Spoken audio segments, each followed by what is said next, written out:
और जो cell mediated immunity है उसको डिस्कस करना है। तो ह्यूमरल इम्यूनिटी आपको पता है कि इसमें बी सेल्स मोस्टली इन्वॉल्व होते हैं, बी लिम्फोसाइट्स में बी सेल्स इन्वॉल्व होते हैं, ठीक है। तो सबसे पहले हम वो इवेंट्स देखेंगे जिसके ज़रिए हमारे बी सेल्स एक्टिवेट होते हैं और ह्यूमरल इम्यूनिटी में अपना रोल प्ले करते हैं, ठीक है। तो बी सेल्स की एक्टिवेशन कैसे होती है? लेट्स सपोज ये आपका है बी सेल, ठीक है, and this is your antigen presenting cell. और एंटीजन प्रेजेंटिंग सेल की अगर हम कोई एग्जांपल ले लें तो हम कह सकते हैं कि दिस इज़ द मैक्रोफेज। हम एंटीजन प्रेजेंटिंग सेल में एग्जांपल ले रहे हैं मैक्रोफेज की, and this is your B cell, ठीक है। अब होता क्या है कि आपके बी सेल के पास कुछ अपने सरफेस पे ही इसके पड़े होते हैं सरफेस रिसेप्टर प्रोटीन्स, ठीक है। इन सरफेस रिसेप्टर प्रोटीन्स को हम बी सेल रिसेप्टर्स कहते हैं, ठीक है। इसी तरह जो एंटीजन प्रेजेंटिंग सेल्स हैं इनके सरफेस पे पड़े होते हैं एंटीजेंस, ठीक है।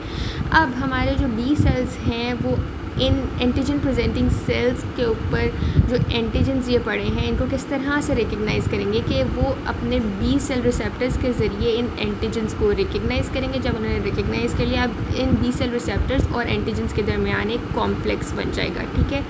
ये जो आपका कॉम्प्लेक्स है जब ये बन गया, बेसिकली इससे हमारे पास जो है वो बी सेल्स की एक्टिवेशन हो जाती है। इससे हमारे बी सेल्स जो हैं वो एक्टिवेट हो जाएंगे। जब बी सेल्स हमारे एक्टिवेट हो जाएंगे तो हमारे पास साथ ही साथ क्या होता है कि जो आपके जो मैक्रोफेजेस हैं या आपके जो एंटीजन प्रेजेंटिंग सेल्स हैं ये रिलीज़ करना शुरू कर देते हैं इंटरल्यूकेन 1, ठीक है। क्या रिलीज़ करते हैं? ये आपके पास ये इंटरल्यूकेन 1 रिलीज़ करते हैं, ठीक है। जब हम इन मैक्रोफेजेस या जो आपके एंटीजन प्रेजेंटिंग सेल्स हैं इन्होंने इंटरल्यूकेन 1 रिलीज़ किया तो बेसिकली इन्होंने उन जो एक्टिवेटेड बी सेल्स हैं उनकी एक्टिवेशन में फर्दर फैसिलिटेट किया उन बी सेल्स की एक्टिवेशन को, ठीक है। और फिर क्या किया, इसके अलावा इंटरल्यूकेन 1 ने जो आपके एंटीजन प्रेजेंटिंग सेल्स या मैक्रोफेजेस से रिलीज़ हो रहे थे उन्होंने इन बी सेल्स की प्रोलिफरेशन भी कराई, यानी और बी सेल्स भी प्रोड्यूस कराए, ठीक है।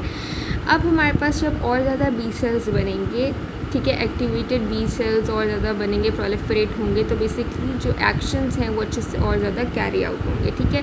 अब जैसे ही आपके बी सेल की एक्टिवेशन हो रही होती है, साइमल्टेनियसली आपके जो एंटीजन्स होते हैं, जो आपके मैक्रोफेजेस की सरफेस पे होते हैं, वो आपके बाइंड कर जाते हैं with the class 2 MHCs, class 2 major histocompatibility complex के साथ वो बाइंड कर जाते हैं, ठीक है। और जब वो antigens class 2 major histocompatibility complex के साथ बाइंड करेंगे तो बेसिकली वो आपके हेल्पर टी सेल्स को एक्टिवेट करते हैं। और आपको पता है जब हेल्पर टी सेल्स जो हैं वो एक्टिवेट हो जाएंगे तो आपकी सेल मीडिएटेड इम्यूनिटी भी एक्टिवेट हो जाती है, ठीक है। आपकी सेल मीडिएटेड इम्यूनिटी भी एक्टिवेट हो जाएगी। इस तरह से आपकी ह्यूमरल इम्यूनिटी की एक्टिवेशन के साथ साथ आपकी सेल मीडिएटेड इम्यूनिटी भी एक्टिवेट हो जाती है। अब हम देखेंगे कौन से स्टेप्स होते हैं जो आपके एंटीजन प्रोसेसिंग और प्रेजेंटेशन में हेल्प करते हैं, यानी वो एंटीजन्स जो आपके माइक्रोब्स के होते हैं जब वो एंटर करते हैं आपके बॉडी के सेल्स में तो किस तरह से उनकी प्रोसेसिंग होती है, किस तरह से उनकी प्रेजेंटेशन होती है, वो अब हम देखेंगे। तो क्या होता है कि जब भी आपका माइक्रोबियल एंटीजन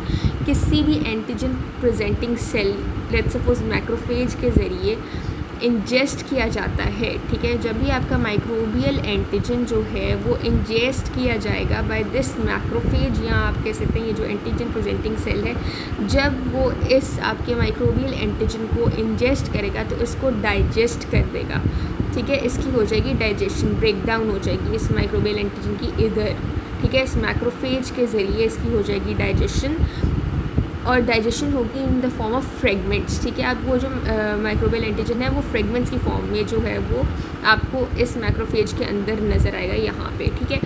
अब हमारे पास माइक्रोबियल एंटीजन जो है जो फ्रेगमेंट्स की फॉर्म में है, अब वो क्या करेगा कि वो बाइंड कर जाएगा विद द MHC2s, ठीक है, और वो बना देगा MHC2 एंटीजन कॉम्प्लेक्स, ठीक है। जब इसने MHC2 के साथ बाइंड किया और MHC2 एंटीजन कॉम्प्लेक्स बनाया तो फिर ये क्या करेगा, वो जो एंटीजन प्रेजेंटिंग सेल या मैक्रोफेज था उसके सरफेस पे आ जाएगा और वहाँ पे आके अपने आप को जो है वो एक्सप्रेस कर देगा।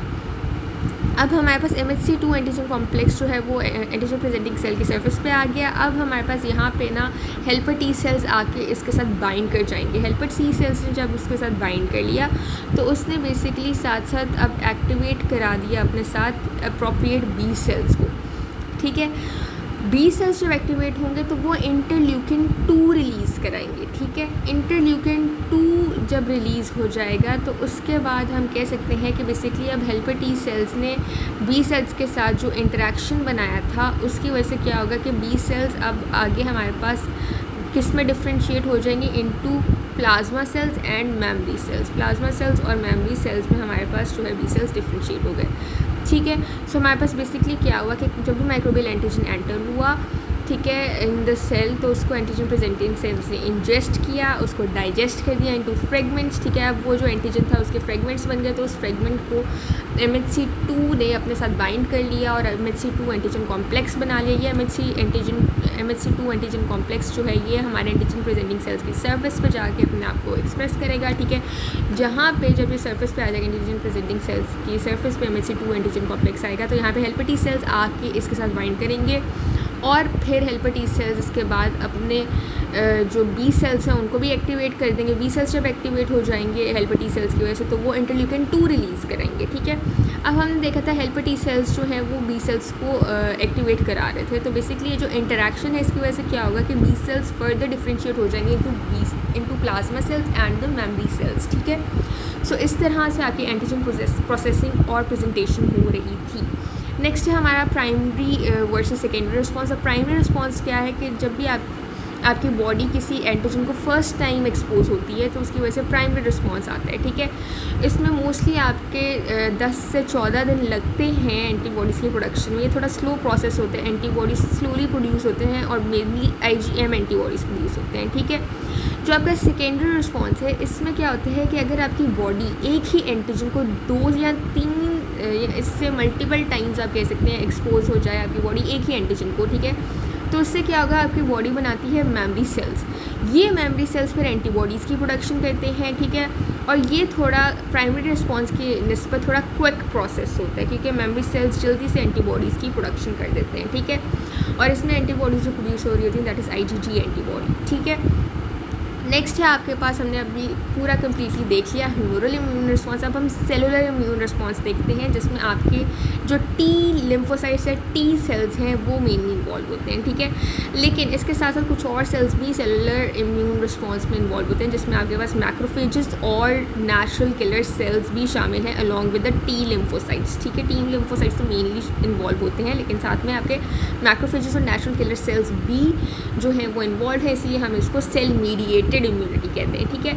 अब आपने याद रखना है कि जो T सेल्स हैं ये किससे डेवलप करते हैं, ये आपकी स्टेम सेल से डेवलप करते हैं जो कि बोन मैरो में प्रेजेंट हैं और वहीं पे फिर ये मैच्योर नहीं होंगे बल्कि ये कहाँ जाके मैच्योर होते हैं, in the thymus gland. Bone marrow में ये डेवलप होंगे और फिर ये मैच्योर होंगे इन द थाइमस ग्लैंड, ठीक है।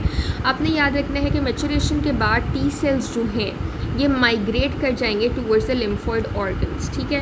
अब T सेल्स आपको पता होना चाहिए it is the key cellular component of your immunity, ठीक है। इनके पास अपने एंटीजन रिसेप्टर्स होते हैं जो रिकग्नाइज करते हैं और रिएक्ट करते हैं एक स्पेसिफिक इंट्रासेलुलर एंटीजन के साथ, ठीक है। और अब आपको पता होना चाहिए कि T सेल्स में से भी जो साइटोटॉक्सिक T सेल होता है ना वो basically cell mediated immune response में इफेक्टर सेल्स के तौर पे एक्ट करते हैं, ठीक है। अब साइटोटॉक्सिक T सेल्स क्या करते हैं, बेसिकली ये हमारे जो इन्फेक्टेड सेल्स से जो फॉरेन प्रोटीन्स के फ्रेगमेंट्स प्रोड्यूस होते हैं ना उनको ये रिकग्नाइज करते हैं और साथ में ये क्या करते हैं साइटोटॉक्सिक T सेल्स के आपके जो क्लास 1 MHC मॉलिक्यूल्स हैं उनके साथ एसेसरी प्रोटीन्स को बाइंड कराते हैं, ठीक है। उनके साथ ये क्या कराएंगे, क्लास 1 MHC मॉलिक्यूल्स के साथ ये एसेसरी प्रोटीन जो इनमें होती है उसको ये बाइंड करा देंगे with the class 1 MHC molecules, ठीक है। इसके अलावा हमारे पास जो एक्टिवेटेड साइटोटॉक्सिक T सेल्स हैं आपको पता होना चाहिए कि जब जो आपके एक्टिवेटेड साइटोटॉक्सिक T सेल्स हैं ये हमेशा सिक्रीट करते हैं प्रोटीन जो कि आपके टारगेट सेल्स की मेम्ब्रेन को डिसरप्ट कर देंगी जिसकी वजह से एपोप्टोसिस होनी शुरू हो जाती है। So this was all about the humoral and the cell mediated immune response. Thanks for watching.